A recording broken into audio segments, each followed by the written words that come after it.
Hey friends, Wayne over here at the Ram Man Inc. The house of common sense and the lack of stupidness. Well, at least we try. Got some brake boosters here.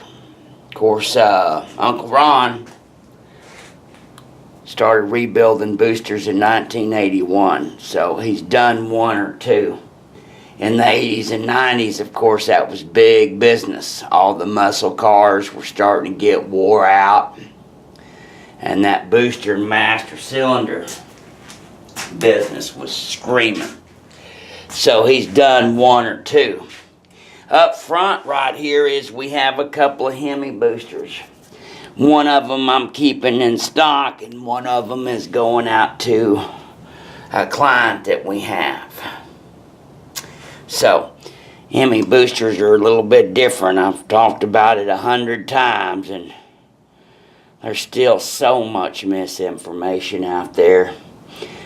They have that dog leg rod, which is unlike any other rod that there is, especially Mopars.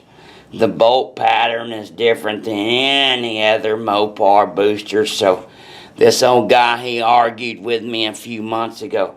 I need my Hemi booster redone. I said, well, you gonna send the booster in the brackets? He said, well, there ain't any brackets. Mine's on the firewall. I said, well, Hemi boosters don't bolt up to the firewall. Well, yeah, they do. Mine does. And I said, well, you got a regular booster. Anyway, he proceeded to want to argue with me for another 3 minutes. Man, when you arguing with the top expert in the world that's probably put together 500 Hemi units, you a fool. Yeah, I said it, you a fool. Bendix unit, going on some friends of ours in Amarillo. They do a bucket load of really high-end Fords, and this one's going on one of those super rare Torinos.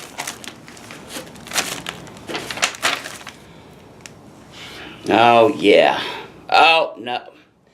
Fairlane Cobra 428 Cobra Jet. Yes. Absolutely outstanding. They got a lot of nice cars out there. Kenny and his dad out in Amarillo. So there's your tandem Bendix. Also used on the Mustangs. 69, 70, 71. Next, we've got the classic Midland Ross, used on the Mopar B and E body, basically 1971 through 1974. This one's been CAD plated, very nice unit, going to an individual. Of course, he got duped a little bit, and somebody mounted that on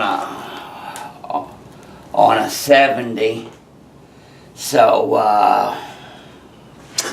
that didn't even hit the market until 71, or the assembly line. Bendix lost the contract. Midland Ross underbid them. Then we move on over here to Panhandle Performance. Got another one.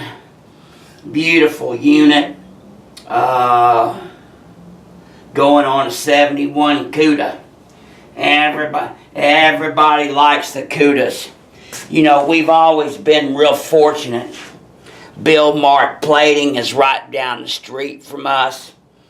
They do a lot of military plating, so it's all first class. And we're just very fortunate that they even have anything to do with me, because they got a whole lot bigger fish to fry than my little account. But they the best around, and they do it all. CAD, zinc, clear, yellow, black, you name it. Just about every single plating process you could ever dream of, except for chrome and aluminum anodizing. So, if you need your booster master cylinder redone, and it is a Ford or a Mopar, I would consider us the top experts on the planet. God bless you. God bless America. And happy Moparing and Mustanging. Bye.